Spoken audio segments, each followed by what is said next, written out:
Est-ce que vous pourriez vous présenter?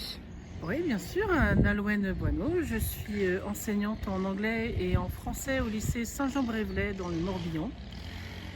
Et je suis éco-encadrante depuis 2 ans et demi.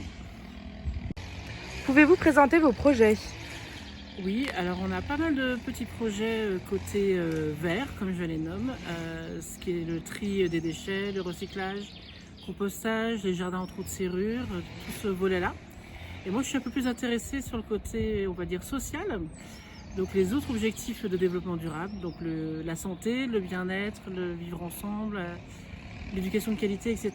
Donc là, on est en train de se former pour créer un jardin thérapeutique avec l'aide de Romane Glotin, ancienne élève de Jules Rieffel sur Nantes. Voilà, on est très optimiste, on espère créer 200 mètres carrés d'ici un an. Un autre projet phare, on vient de terminer une haie bocagère de 75 arbres, alors c'est un petit début, pour soutenir une collègue qui a un projet sur la biodiversité et obtenir le label Mon lycée est un refuge pour la biodiversité.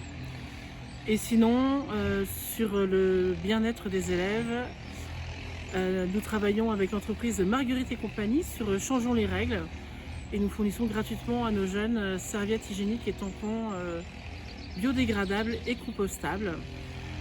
Voilà, on met en place des ateliers de causerie pour aborder les points sensibles qui les dérangent au moment de l'adolescence. Ça peut être très varié, comme le rapport au corps ou le rapport à l'adulte. Alors c'est mené par notre infirmière.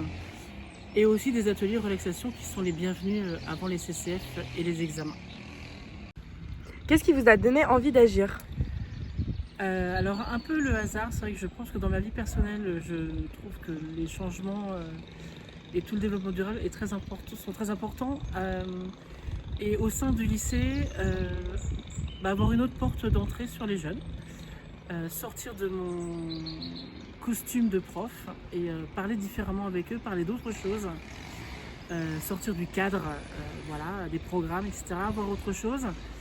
Et puis voilà, des mails qui passaient dans la boîte mail professionnelle et que j'ai lu et l'appel à projet national, voilà. Et je me suis dit que vraiment, nos jeunes faisaient déjà plein de choses et qu'il fallait les mettre en valeur. Je pense que c'est vraiment le principal, c'est mettre nos jeunes en valeur. Selon vous, que faut-il faire pour motiver et sensibiliser les autres? Alors je trouve que la question est compliquée. La sensibilisation, de nos jours, je pense que de ne pas être sensibilisé, c'est dommage et c'est assez rare. Maintenant, on peut passer par plein de choses, des affiches, des escape games, des conférences, des films, plein de choses au sein du lycée. Pour motiver les gens, alors côté humour, c'est plus facile quand il pleut de motiver nos jeunes. Maintenant, quand il fait beau, il faut trouver des projets à l'extérieur. On peut les motiver pour plein de choses. Alors, il y a des choses qui sont plus notées, qui rapportent des points. Alors, l'unité facultative, des choses comme ça. Mais en même temps, on les valorise aussi par les open badges maintenant au sein du lycée. On va dire que les jeunes, c'est pas le plus compliqué. Pour ce qui est des adultes, je suis très soutenue par ma direction, donc j'ai beaucoup de chance. Et les collègues, communication, voilà, c'est à force de mail. Je pense que certains se sentent harcelés, mais ça se passe plutôt bien. Comment vos projets pourraient-ils vous orienter dans votre futur? Alors dans mon futur personnel, je pense que je vais continuer à changer pas mal de petites choses pour essayer de devenir de plus en plus éco, entre guillemets. Et dans mon avenir professionnel, disons que puisque la Bretagne n'est pas encore complètement dynamique, j'aimerais créer le réseau, enfin pas toute seule, je ne vais pas être prétentieuse à ce point-là, mais créer un réseau breton des échos, voilà.